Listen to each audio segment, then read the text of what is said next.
La oración ferviente de una persona justa tiene mucho poder, mucho poder.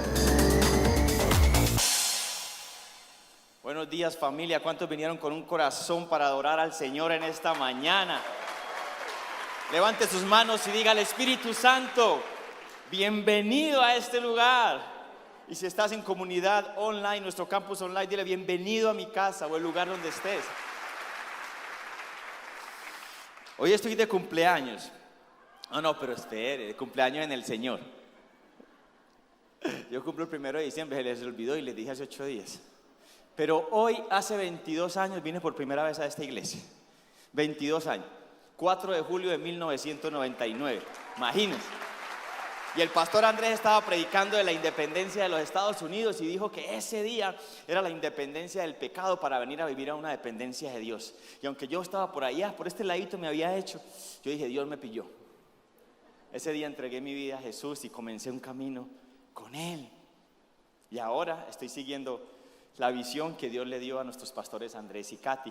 Somos una iglesia contagiosa de amor que sigue el sueño de Jesús. ¿De qué? Ver las multitudes hechas discípulos en el ¿qué? Río del Espíritu Santo. Y Dios le habló al pastor en una visión en Corea, que iba a llevar a cabo la visión que le estaba dando a través de los grupos de oración. Y le mostró cómo habían chozas y de abajo salían palacios. Cuando las casas abrían para recibir, hospedar la presencia de Dios en los grupos de oración, esas chozas se convertían en palacios. Y por eso es que somos una iglesia grande que nos reunimos el fin de semana, pero también una iglesia pequeña que tiene grupos de oración donde cada persona puede tener relaciones más íntimas y crecer de una forma más sólida y saludable. Y después Dios le dijo al pastor Andrés que íbamos a llegar a 50,000. ¿Y cuántos creen que vamos a lograrlo con la fuerza del Señor? Y ahora Él nos ha entregado esa posta para continuar esa visión. Y Dios nos ha mostrado que debemos ir río arriba, impregnando cada lugar de esta sociedad, cada monte de esta sociedad con la presencia de Dios. Y nos mostró el salmón y cómo el salmón va río arriba sorteando una cantidad de obstáculos con una sola misión: dar vida. Y es lo que queremos como iglesia: ir a todo lugar para llevar la vida de Jesús, porque solo la vida de Jesús transforma. ¿Cuántos lo creen? Díganme amén. Y hay otro fuerte aplauso al Señor. El 14 de julio, diga conmigo 14 de julio, inicia nuestro ayuno del segundo semestre. Saben que hacemos un ayuno por semestre, ¿no? Y siempre el ayuno es para buscar más de Dios, más de la presencia de Dios. Pero quiero pedirles 2 cosas especiales en este ayuno, que como familia hagamos. Número 1, que le pidamos a Dios que evalúe nuestro corazón. Que aquellas cosas que están incorrectas, mire, si uno quiere crecimiento, continuamente tiene que estar monitoreando el corazón. Y qué lindo que la iglesia del Señor, no solo comunidad de fe, la iglesia del Señor tenga una cultura de arrepentimiento, de estar poniendo delante del Señor esas cosas que no le agradan para ser más transformados, más puros y caminar en una mayor santidad. Y número 2, que le pida al Espíritu Santo que le guíe, como dice Isaías 58, para ayudar a una persona o una familia que Él mismo ponga en su corazón, de la forma que Él ponga en su corazón. Entonces va a tener su cuadernito para su devocional cada día, para estar escribiendo lo que el Señor le dice, y va a estar atento, sensible a la voz de Dios, a quien Dios le está guiando para ayudar, y con un corazón diligente obedecer. ¿Estamos listos? Diga conmigo: oraciones y sueños del tamaño de Dios. No, más fuerte: oraciones y sueños del tamaño de Dios. Hemos venido en la serie de la vieja confiable. Pastor Juan David dice que es la vieja chismosa. Yo le digo: no, Pastor Juan David, es la serie de la vieja confiable.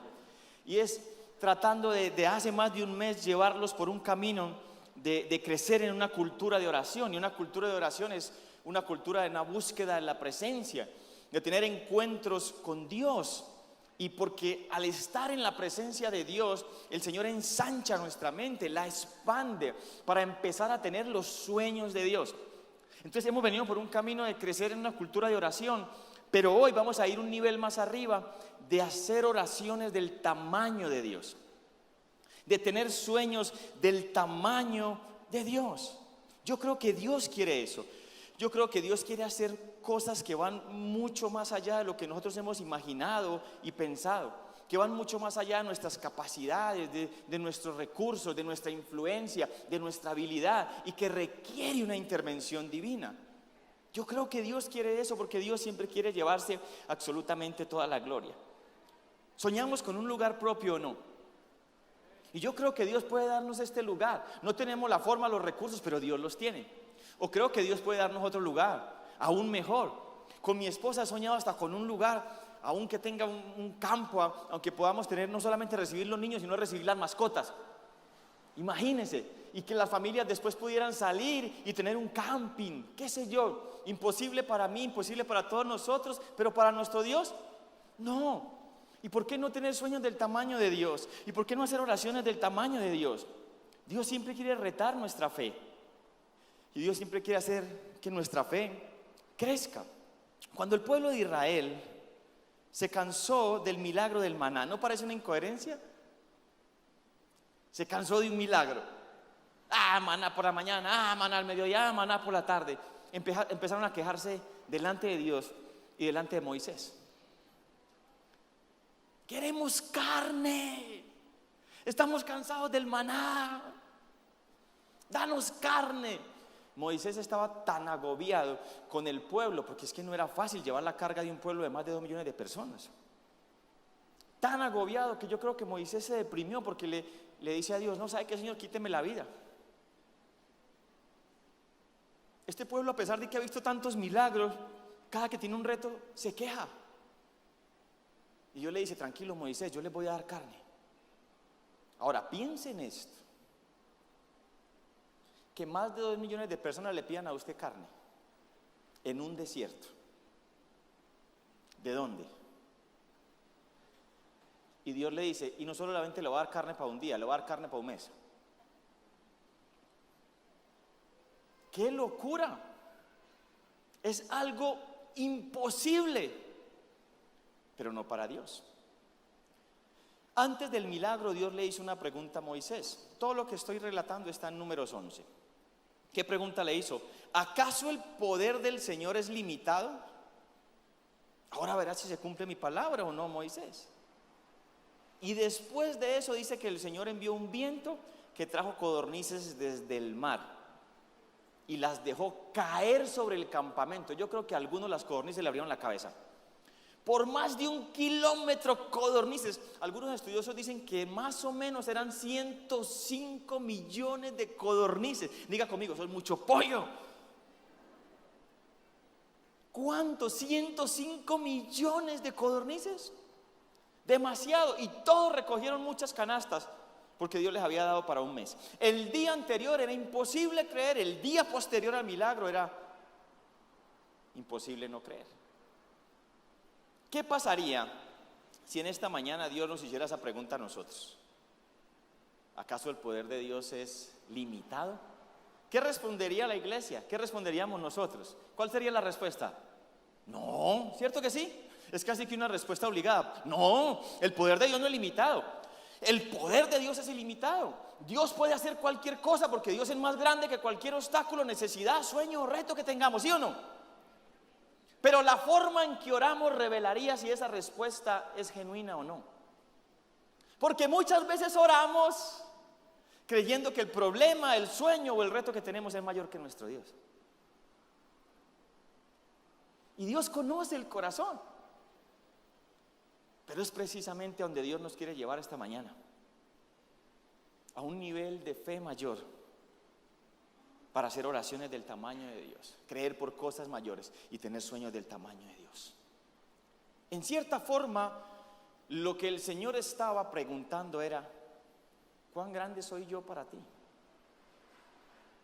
¿Tú crees que yo puedo hacer esto o no? Iglesia, ¿de qué tamaño es nuestro Dios? ¿Cuál es el concepto que tenemos de nuestro Dios? Porque de ese tamaño serán nuestras oraciones y nuestros sueños. El gran teólogo A.W. Tozer dijo: la vida va a depender del concepto que tenemos de Dios. Dígalo conmigo: la vida va a depender del concepto que tenemos de Dios. Un concepto limitado de Dios no limita a Dios, pero sí limita mi fe. Y la fe es la que agrada a Dios, y la fe es la que produce milagros. Por pequeña que sea, donde hay fe, Dios huele la fe. Entonces lo primero que tengo que revisar en mi corazón en esta mañana es: ¿cuál es mi concepto de Dios. Y el concepto incluye tamaño, carácter. Porque si verdaderamente yo creo que Dios no tiene límites, entonces mis oraciones y mis sueños tampoco deberían tener límites. Ahora, cuando yo empiezo a orar y a soñar de esta manera, van a ocurrir dos cosas. Número uno, que Dios en muchas oraciones va a responder de una. ¿A cuánto les agrada eso? No ha terminado uno de orar y ¡pum! La respuesta, ¿sí o no? Yo pasé una crisis financiera con mi esposa, con mi familia, y no pudimos vacacionar en años. Y un día estábamos como con esas ganas, Señor, llévanos al mar. Y estábamos sentaditos en el balcón tomando tinto y miramos y el cielo estaba azul.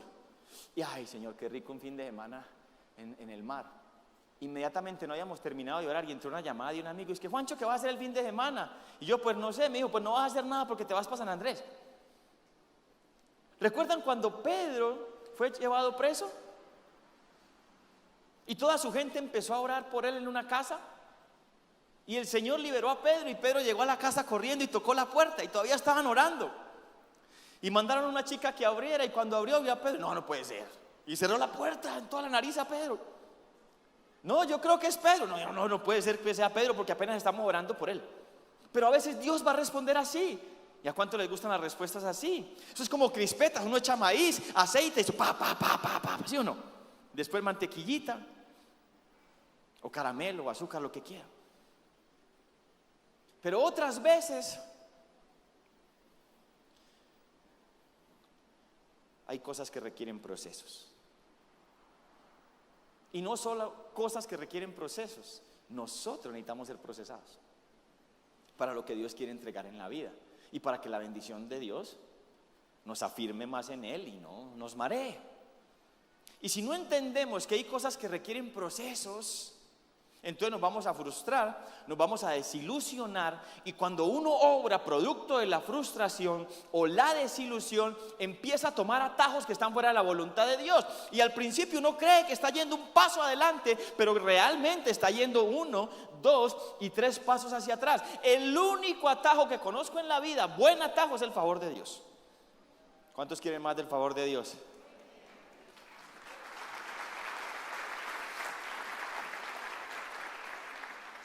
Cuando Joni, ¿recuerdan que les hablé de Joni, el hacedor de círculos? Cuando Joni, el hacedor de círculos, estaba llegando al final de su vida, vio a un hombre que estaba plantando un árbol y le preguntó, ¿cuánto tiempo le va a tomar a ese árbol dar fruto? Y él le dijo, 70 años. Y él dijo, ¿y usted cree que va a estar aquí después de 70 años para comer de ese fruto? Y él le dijo, no. Pero cuando yo nací ya habían árboles de estos que mi papá y mi abuelo habían plantado y yo estoy comiendo de ellos, así que yo voy a plantar para mis hijos y para mis nietos, porque Él es el Dios de Abraham, Dios de Isaac, Dios de Jacob, es un Dios de generaciones. Y los procesos nos llevan a pensar mucho más allá de nosotros mismos, a pensar en nuestros hijos, a pensar en nuestros nietos, en la generación que viene. ¿Cuántos saben cuánto necesita esta generación de Dios? Por eso es tan importante cuando usted deja a sus hijos en la iglesia. Por eso es tan importante que la familia levante a los hijos en el temor, en la sabiduría y en el servicio a Dios. Porque hay una generación que se está levantando que no lo tiene. Y cualquier loco está atrapando a estos muchachos. ¿Me están entendiendo? Tenemos que pensar también en el largo plazo. Tenemos que pensar en las generaciones que vienen. Joni comprendió algo esa mañana y era que orar también es sembrar. Diga conmigo, orar también es sembrar. Y aunque nosotros morimos, nuestras oraciones no mueren. Ellas siguen vivas. ¿Cuántos creen o cuántos saben mejor que muchos de los que estamos acá somos el producto de la oración de alguien? ¿Cuántos agradecen por ese alguien a Dios que no se rindió, que nos compartió, que oró, que dobló rodillas por nosotros? ¿Sí o no? Yo llegué a esta iglesia hace 22 años y a mí me encanta estudiar, a mí me encanta leer. Y yo dije, voy a entrar a esta escuela. Pero no porque quería ser un líder, ni porque quería servir a Dios, solo porque quería aprender. Ahí entré. Hoy en día todo se llama crecer, usted tiene todos los procesos, usted puede entrar y hacerlos a su ritmo. Y créame, son de alta calidad. Y entré y empecé a estudiar y un día hice un examen. Y me fue muy bien en el examen. Y los dos profesores, uno es un líder de acá y otro es un pastor que salió de acá, me escribieron: qué bien, excelente. Y hasta ahí bien, pero después empezaron: yo creo que usted tiene un llamado ministerial y vamos a orar por usted para que eso se cumpla. Quizá usted puede llegar a ser un pastor. Y yo me enojé. Y de una me fui con el examen y le dije: yo estoy aquí porque quiero aprender, pero a mí no me hable de eso. Yo soy un futbolista, yo soy un contador público, yo quiero ser un empresario, yo quiero tener mi empresa. ¡Qué grosero! ¿Cómo puede ser uno a veces de imprudente y de grosero, no? Pero esas personas oraron por mí, estoy seguro. Y mi líder oró por mí, y mi pastor oró por mí. Y las oraciones están vivas. Y son semillas que en cualquier momento usted ve dar fruto. Puede ser que usted esté orando por personas que digan: ay, no. Créame, Dios está haciendo mucho más allá de lo que usted y yo podemos ver con estos ojos naturales. Y cuando menos piense, esa semilla va a dar fruto. George Mueller, el príncipe de la intercesión ante Dios, así lo conocían, comenzó a orar por la salvación de sus 5 mejores amigos. A los 5 años de que comenzó a orar, su primer amigo llegó a Cristo. ¡Wow! A los 10 años, otros 2 entregaron su vida a Jesús. A los 25 años, el cuarto. Y murió y no alcanzó a ver al quinto, que meses después entregó su vida a Jesús. Por el último, él había orado 52 años. Yo sé que es muy rico cuando Dios responde como crispetas. Pero en un mundo de comida rápida también tenemos un Dios que le gusta cocinar a fuego lento. Y como es el mejor chef, sabe cuánto deben ser los procesos. Y tenemos que aprender a vivir los procesos con Dios. ¿A cuánto les gusta comerse una buena carne? Pero a veces hay carnes que requieren hasta 22. No, esas costillas llevan 22 horas en el fuego y usted con hambre. Procesos. Dios quiere llevarnos a tener un estilo de vida de oración, porque es un estilo de vida de la búsqueda de la presencia de Dios. Y eso nos va a llevar a hacer oraciones del tamaño de Dios y a tener sueños del tamaño de Dios. Yo creo que Daniel es una de las personas que quizás mejor ilustra esto. Cómo vivió los procesos de pasar como por 3 o 4 reyes, de ser un hombre que oraba por la mañana, a mediodía y por la tarde, en medio de gobiernos que eran totalmente paganos. Él, siendo un hombre de Dios, nunca encontrársele una falta de integridad. Procesos, oración. Pero ¿de qué otra manera podría un cautivo llegar a ser primer ministro de la nación más poderosa en la tierra en la época? Pero eso es lo que Dios puede hacer. Ahora, Daniel era impresionante.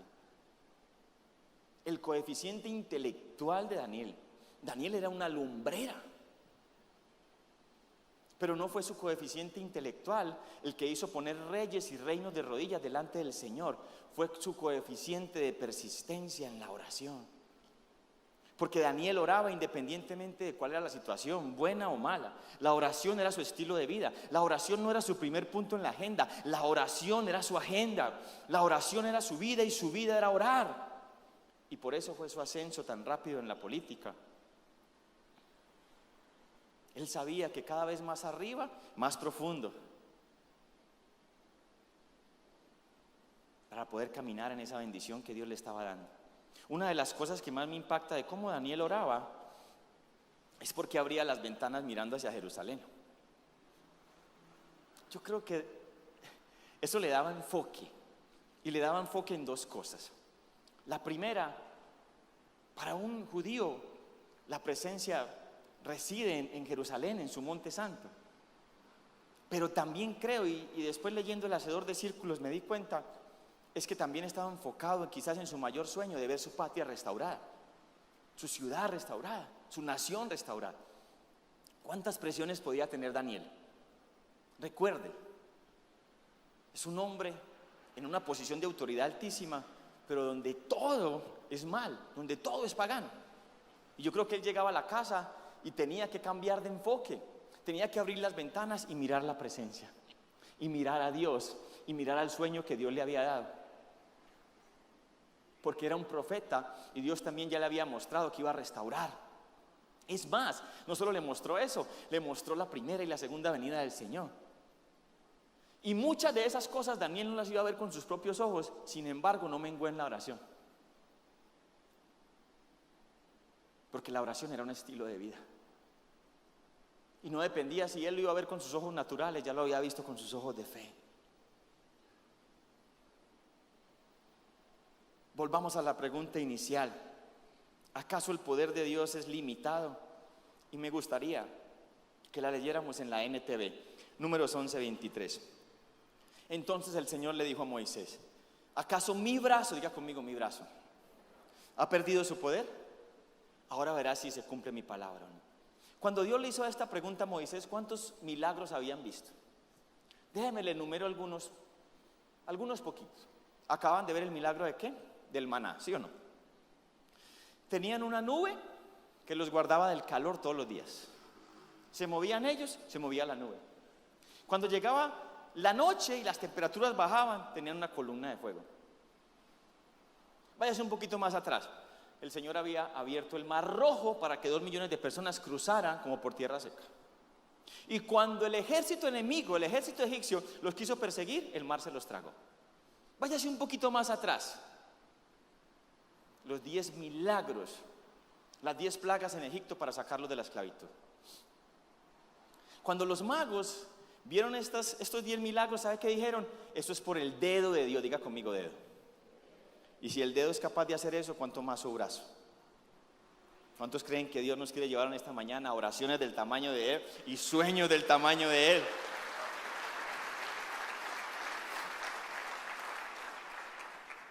Pero para que eso suceda, hay algo que debemos solucionar primero. Uno creería que mientras más milagros ve, más incrementa la fe, ¿sí o no? Pero no pasó así con ellos, con el pueblo, ¿sí o no? Más milagros veían y después ¿qué hacían? ¡Carne! Queremos volver a Egipto, aunque en Egipto eran esclavos. Y queremos comer carne y recordamos las cebollas. ¿Cómo alguien puede extrañar la cebolla? Bueno, a los que les gusta está bien. A mí no. Pero vieron cantidad de milagros y uno pensaría, maduraron, su fe se consolidó.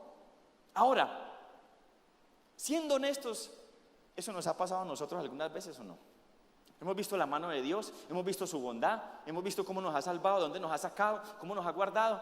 Y llega un reto o una necesidad y empezamos a quejarnos y a renegar.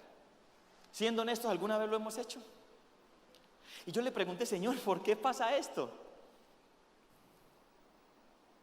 Y lo que creo que Dios me respondió fue esto: es porque a veces están más enfocados en mis obras que en mi corazón.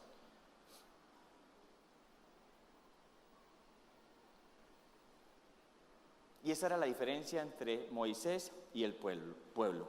Salmo 103:7 dice: dio a conocer su carácter, diga conmigo carácter. ¿A quién? A Moisés. Y sus obras, diga conmigo obras, al pueblo de Israel. Pero era que Moisés había clamado, anhelaba y quería conocer el corazón de Dios. En Éxodo 33, el Señor le dice a Moisés: ¿sabe qué? Lleve el pueblo, les voy a dar la tierra, la que fluye leche y miel, los voy a bendecir. Y es más, voy a mandar un ángel con ustedes para que eche a todos los feos de esa tierra, el fereceo, el eteo, el jebuseo.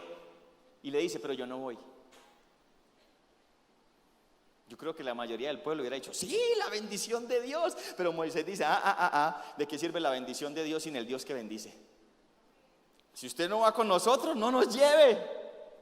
Y Moisés empieza a clamar. Lea Éxodo 33, Éxodo 34, a clamar: usted me ha dicho que lleve a este pueblo, pero no me ha dicho a quién va a enviar conmigo. Mira la oración de Moisés, Éxodo 33, versículo 13. Si es cierto que me miras con buenos ojos, diga conmigo: Dios me mira con buenos ojos. ¿Le agrada eso? Dígalo otra vez: Dios me mira con buenos ojos.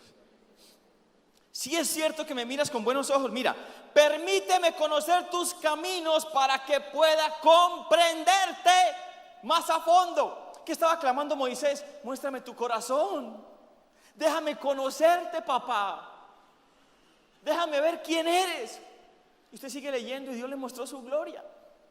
Y dice que Moisés hablaba, que Dios hablaba cara a cara con Moisés, como un amigo, que pueda comprenderte más a fondo. Ay, después le dice, y siga gozando de tu favor. ¿Cuántos quieren el favor de Dios? Ah, Señor, y recordó la misión. Y recuerda que esta nación es tu propio pueblo. Ay, Señor, no solo conmigo, hazlo con tu pueblo, hazlo con tu nación. Moisés conocía a Dios, el pueblo conocía las obras de Dios. Por eso constantemente el pueblo quería volver atrás, pero Moisés quería avanzar a pesar de las dificultades. Cada persona que conoce el corazón de Dios tiene en su corazón un profundo deseo de santidad, porque sabe que la santidad lo va a llevar en un camino ascendente, en un camino a avanzar.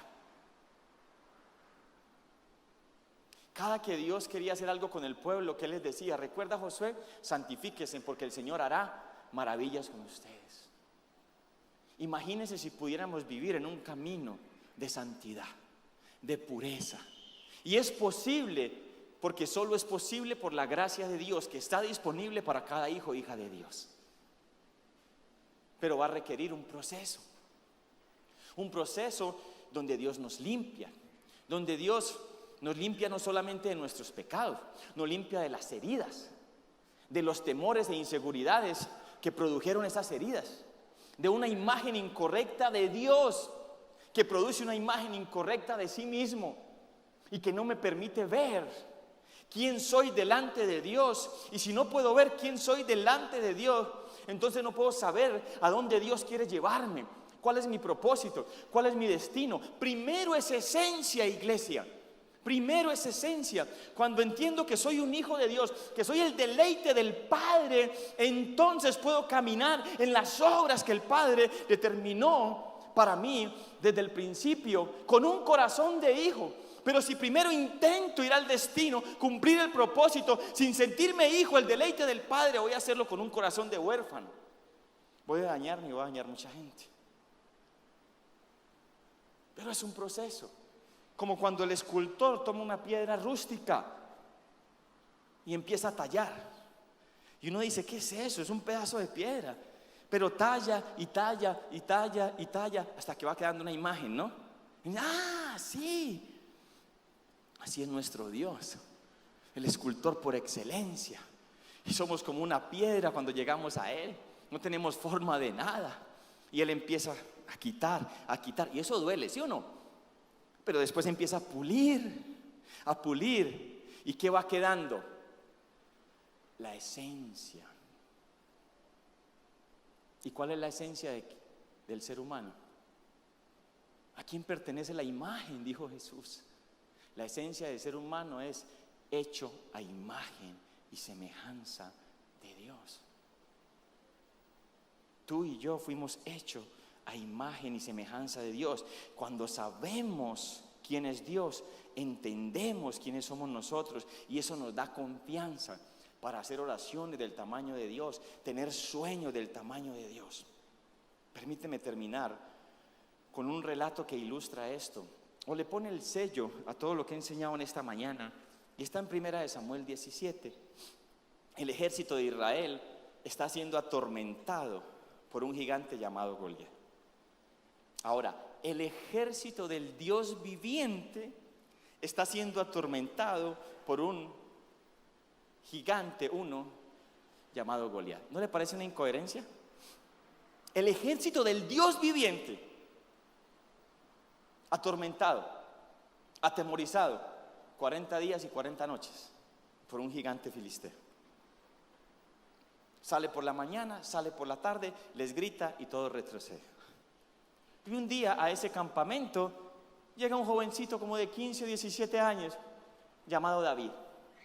Un jovencito menospreciado por su padre y un jovencito menospreciado por sus hermanos, y que simplemente está obedeciendo a su papá, y llega con una mochila llevando pan y queso a sus hermanos, que vuelven y lo menosprecian.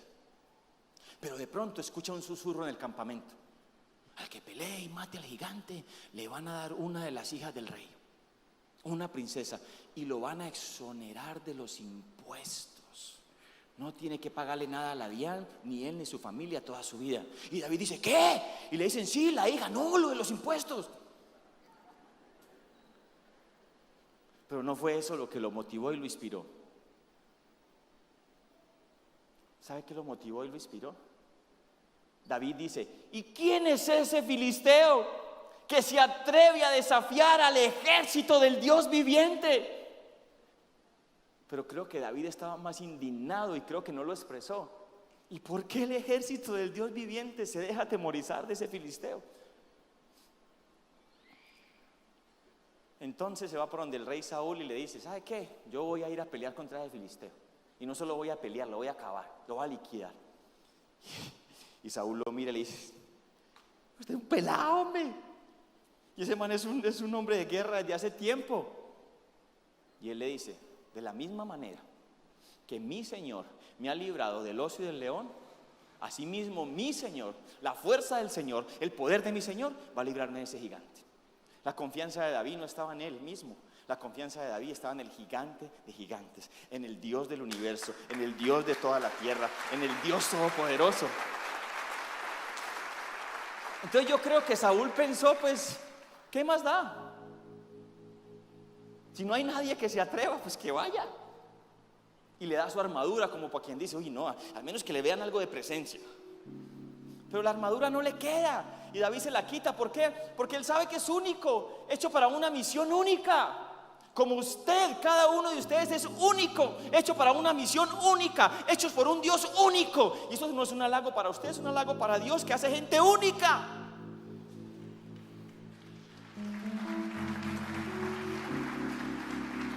¿Qué hace él? Como es único, usa sus armas. Tiene una cauchera. ¿Cuántos recuerdan lo que es una cauchera? Una honda, dice la Biblia. Entonces se va para el arroyo a coger 5 piedritas. Y yo creo que esto posiblemente sucedió. Quizás está en el arroyo y cuando va a coger las piedras